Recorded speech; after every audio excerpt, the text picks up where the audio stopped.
Three Men in a Boat, to say nothing of the Dog, by Jerome K. Jerome. Chapter 7. The River in its Sunday Garb. Dress on the River. A Chance for the Men.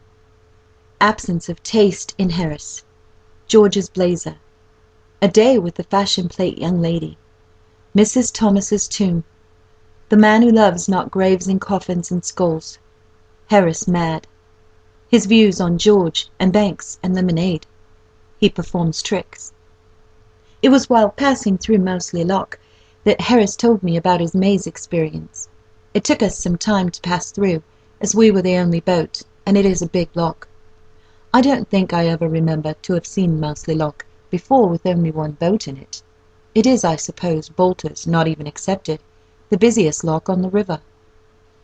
I have stood and watched it sometimes when you could not see any water at all, but only a brilliant tangle of bright blazers and gay caps and saucy hats, and many-coloured parasols, and silken rugs and cloaks and streaming ribbons and dainty whites. When looking down into the lock from the quay, you might fancy it was a huge box into which flowers of every hue and shade had been thrown pell-mell, and lay piled up in a rainbow heap that covered every corner. On a fine Sunday it presents this appearance nearly all day long, while up the stream and down the stream lie waiting their turn, outside the gates, long lines of still more boats, and boats are drawing near and passing away, so that the sunny river from the palace up to Hampton Church is dotted and decked with yellow and blue and orange and white and red and pink. All the inhabitants of Hampton and Moseley dress themselves up in boating costume, and come and mouch round the lock with their dogs, and flirt and smoke and watch the boats, and all together, what with the caps and jackets of the men, the pretty coloured dresses of the women, the excited dogs, the moving boats, the white sails, the pleasant landscape, and the sparkling water, it is one of the gayest sights I know of near this dull old London town. The river affords a good opportunity for dress. For once in a way we men are able to show our taste in colours, and I think we come out very natty, if you ask me. I always like a little red in my things, red and black. You know, my hair is a sort of golden brown, rather a pretty shade, I've been told, and a dark red matches it beautifully. And then I always think a light blue necktie goes so well with it, and a pair of those Russian leather shoes, and a red silk handkerchief round the waist. A handkerchief looks so much better than a belt. Harris always keeps to shades or mixtures of yellow and orange, but I don't think he is at all wise in this. His complexion is too dark for yellows. Yellows don't suit him. There can be no question about it.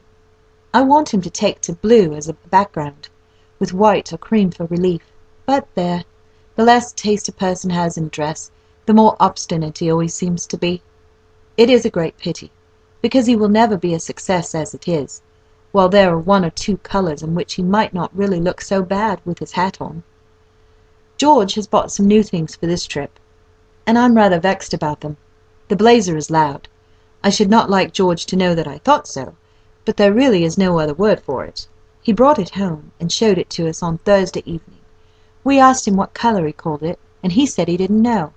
He didn't think there was a name for the colour. It was an oriental design. George put it on, and asked us what we thought of it. Harris said that as an object to hang over a flower bed in early spring to frighten the birds away, he should respect it, but that considered as an article of dress for any human being except a Margate nigger, it made him ill.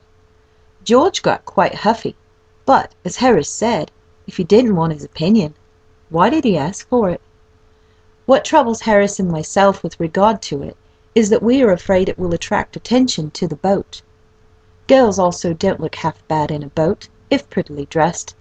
Nothing is more fetching, to my thinking, than a tasteful boating costume. But a boating costume it would be, as well, if all ladies would understand, ought to be a costume that can be worn in a boat, and not merely under a glass case. It utterly spoils an excursion if you have folk in the boat who are thinking all the time a good deal more of their dress than of the trip. It was my misfortune once to go for a water picnic with two ladies of this kind.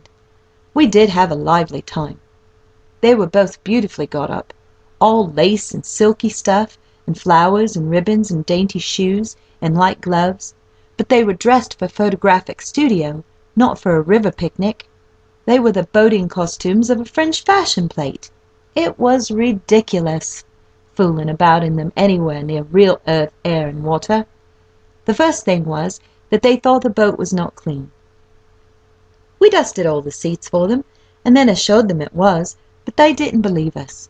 One of them rubbed the cushion with the forefinger of her glove and showed the result to the other, and they both sighed and sat down with the air of early Christian martyrs trying to make themselves comfortable up against the stake. You're liable to occasionally splash a little when sculling, and it appeared that a drop of water ruined those costumes. The mark never came out, and a stain was left on the dress for ever. I was stroke. I did my best. I feathered some 2 feet high, and I paused at the end of each stroke to let the blades drip before returning them, and I picked out a smooth bit of water to drop them into again each time. Bo said after a while that he did not feel himself a sufficiently accomplished oarsman to pull me up with me, but that he would sit still if I would allow him and study my stroke. He said it interested him. But notwithstanding all this, and try as I would, I could not help an occasional flicker of water from going over those dresses. The girls did not complain, but they huddled up close together and set their lips firm, and every time a drop touched them they visibly shrank and shuddered. It was a noble sight to see them suffering thus in silence, but it unnerved me altogether. I am too sensitive. I got wild and fitful in my rowing, and splashed more and more, the harder I tried not to. I gave it up at last. I said I'd row bow. Bo thought the arrangement would be better too, and we changed places. The ladies gave an involuntary sigh of relief when they saw me go, and quite brightened up for a moment. Poor girls! They had better have put up with me. The man they'd got now was a jolly light-hearted, thick-headed sort of a chap, with about as much sensitiveness in him as there might be in a Newfoundland puppy. You might look daggers at him for an hour and he would not notice it, and it would not trouble him if he did. He set a good rollicking, dashing stroke that sent the spray playing all over the boat like a fountain, and made the whole crowd sit up straight in no time. When he spread more than a pint of water over one of those dresses, he would give a pleasant little laugh and say, "Ha, ha, ha, I beg your pardon, I'm sure," and offer them his handkerchief to wipe it off with. "Oh, it's of no consequence," the poor girls would murmur in reply, and covertly draw rugs and coats over them, and try and protect themselves with their lace parasols. At lunch they had a very bad time of it. People wanted them to sit on the grass, and the grass was dusty, and the tree trunks, against which they were invited to lean, did not appear to have been brushed for weeks. So they spread their handkerchiefs on the ground and sat on those bolt upright. Somebody, in walking about with a plate of beefsteak pie, tripped up over a root and sent the pie flying. None of it went over them, fortunately, but the accident suggested a fresh danger to them and agitated them. And whenever anybody moved about after that with anything in his hand that could fall and make a mess, they watched that person with growing anxiety until he sat down again.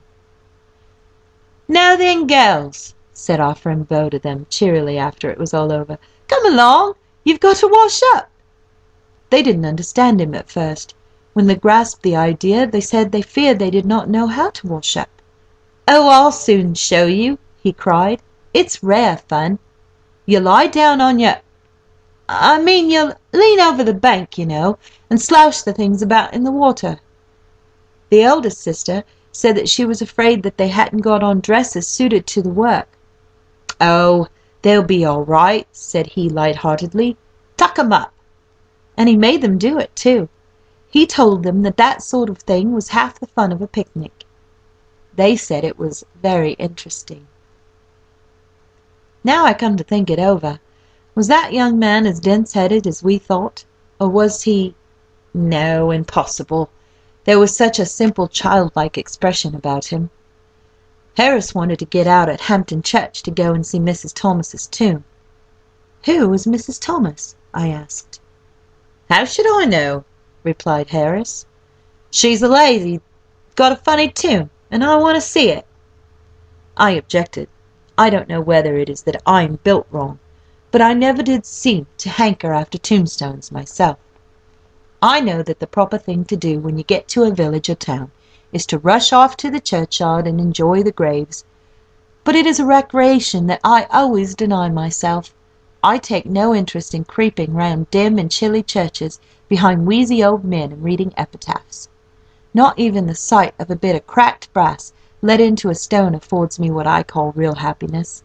I shock respectable sextons by my imperturbability.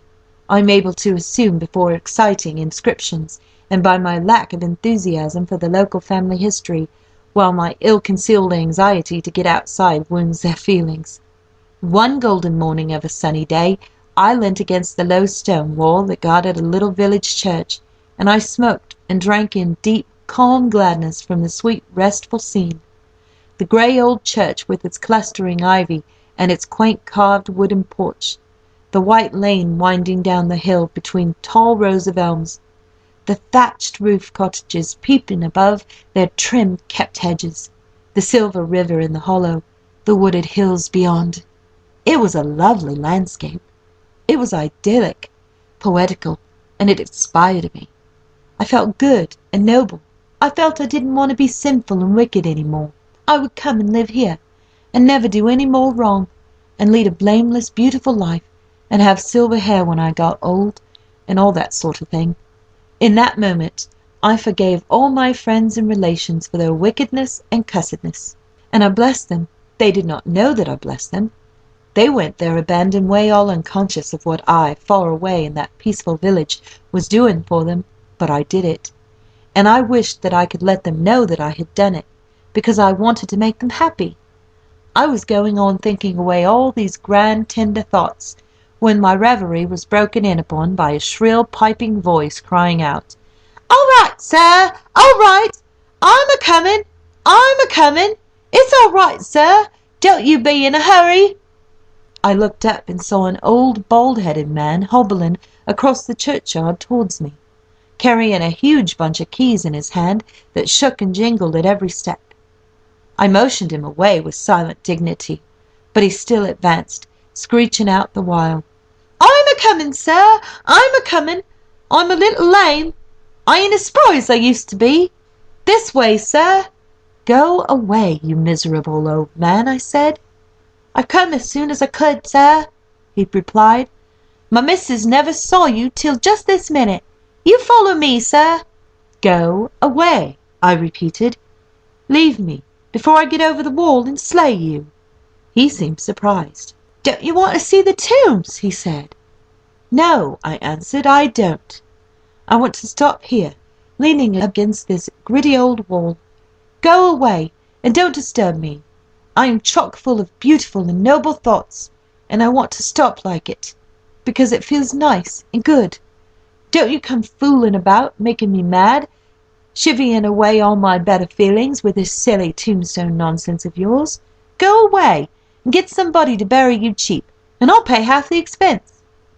He was bewildered for a moment. He rubbed his eyes and looked hard at me.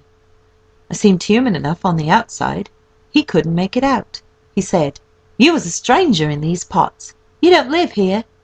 "No," I said, "I don't. You wouldn't if I did." "Well then," he said, "you want to see the tombs, graves, folks been buried, you know, coffins." "You are an untruther," I replied, getting roused. "I do not want to see the tombs, not your tombs. Why should I? We have graves of our own, our family has. Why, my Uncle Podger has a tomb in Kensal Green Cemetery that is the pride of all that countryside, and my grandfather's vault at Bow is capable of accommodating 8 visitors, while my great aunt Susan has a brick grave in Finchley churchyard, with a headstone with a coffee pot sort of thing as a bas relief upon it, and a 6-inch best white stone coping all the way round that cost pounds. When I want graves, it is to those places that I go and revel. I do not want other folks. When you yourself are buried, I will come and see yours. That is all I can do for you." He burst into tears. He said that one of the tombs had a bit of stone upon the top of it that had been said by some to be probably part of the remains of the figure of a man, and that another had some words carved upon it that nobody had ever been able to decipher. I still remained obdurate, and in broken-hearted tones he said, "Well, "Won't you come and see the memorial window?" I would not even see that, so he fired his last shot. He drew near and whispered hoarsely. "I've got a couple of skulls down in the crypt," he said. "Come and see those." "Oh, do come and see the skulls. You are a young man out for a holiday, and you want to enjoy yourself. Come and see the skulls." Then I turned and fled, and as I sped I heard him calling to me, "Oh, come and see the skulls! Come back and see the skulls!" Harris, however, revels in tombs and graves and epitaphs and monumental inscriptions, and the thought of not seeing Mrs. Thomas's grave made him crazy. He said he had looked forward to seeing Mrs. Thomas's grave from the first moment that the trip was proposed.